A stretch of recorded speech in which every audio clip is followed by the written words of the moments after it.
Salut, c'est Bérangère de Patin en l'air et on se retrouve comme tous les jours maintenant pour une petite vidéo de conseils sur Facebook. Aujourd'hui, ça va être pourquoi éduquer un chien en méthode positive. La réponse me semble à moi logique, mais je sais que c'est pas le cas pour tout le monde et je ne vous juge absolument pas. Vous éduquez votre chien comme vous le voulez, seulement avant de choisir une méthode d'éducation, il y a plein de choses à savoir, notamment pourquoi moi par exemple, je vais vous dire mon expérience, pourquoi moi j'ai choisi les méthodes positives. J'ai adopté Bounty qui ne connaissait rien à 5 ans et en fait, comme je ne connaissais que le traditionnel, mon premier réflexe a été de lui acheter un collier étrangleur. Alors c'est pas une fierté, je viens pas là vous dire oui c'est trop bien, non, et c'est pas une honte non plus. C'est quelque chose qui m'a permis d'avancer et de changer littéralement ma vie, sur tous les plans. Et le collier étrangleur, c'est tout ce que je connaissais. Seulement, au bout de 2 jours, j'ai remarqué que c'est pas comme ça que je construisais quelque chose avec cette chienne. Et en plus, c'est pas du tout comme ça qu'elle allait me faire confiance. Du coup, c'est là que j'ai découvert les méthodes positives, il y a 6 ans. Donc, les méthodes positives, pour moi, elles servent tout simplement à créer une complicité et surtout une confiance avec notre chien. Parce que sans confiance, vous ferez rien. Vous en ferez un robot qui vous obéira, certes, mais qui vous obéira sous la contrainte et la force et surtout la peur.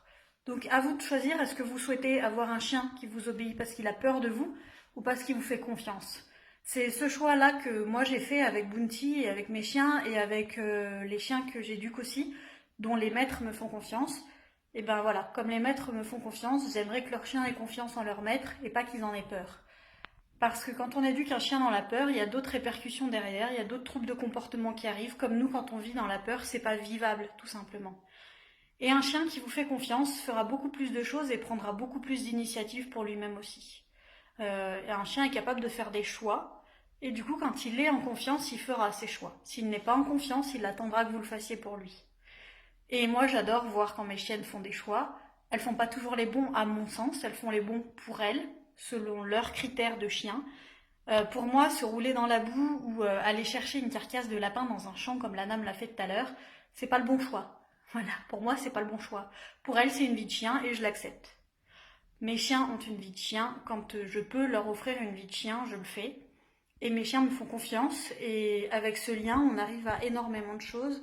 Et on arrive notamment à avoir un chien comme Bounty qui était prévu pour l'euthanasie, qui arrive aujourd'hui à vivre normalement et qui arrive aussi en plus à venir en cours avec moi en étant détachée avec d'autres loulous, avec des chiots et à leur apprendre plein de choses. Elle qui était prévue pour l'euthanasie. Donc à vous maintenant de faire ce choix, si ce n'est pas déjà fait. Pour moi aussi, le fait de dire oui, ce chien-là, je l'éduque en positif, mais le jour où il y a besoin d'une rééducation, j'irai dans le tradi, ça n'a aucun sens. Parce que déjà, quand vous y prenez en positif, bah, vous vous remettez en question, donc il y a peu de chances qu'une éducation de base échoue, entre guillemets. Et en plus, quand il y a besoin d'une rééducation, c'est encore pire, on a encore plus besoin d'être doux avec un chien et compréhensif, plutôt qu'y aller dans la force et la violence. Ok, ça résoudra le souci parce que votre chien il flippe, donc ça résoudra pas le souci, ça résoudra ce que nous humains on voit, mais le chien à l'intérieur sera toujours le même, on n'aura rien réglé du tout. On aura réglé peut-être la forme, mais pas le fond, et il se peut que la forme revienne fois 1000 dans quelques temps, ou alors que notre chien s'automutile, ou alors qu'il se prive de dire de communiquer avec nous par peur, et ça c'est le pire. Voilà, dites-moi ce que vous en pensez. Sur ce, moi je vais vous filmer les vidéos qui concernent les sauts sur les visiteurs qui sortent le 21, le 22 et le 23 janvier. On en a rigolé hier soir sur le live. Donc 21, 22, 23 janvier, les vidéos que vous attendez tant sur le saut sur les visiteurs. Donc je vais filmer ça tout de suite. La première est prête, il m'en reste 2. Donc je filme tout ça et puis vous verrez ça ce week-end. Voilà, très gros bisous à tous. Laissez vos commentaires comme d'habitude. Partagez la vidéo si elle vous plaît, notamment sur ces méthodes-là. Je vous remercie de votre soutien encore une fois, je vais y arriver et je vous dis à très vite. Salut!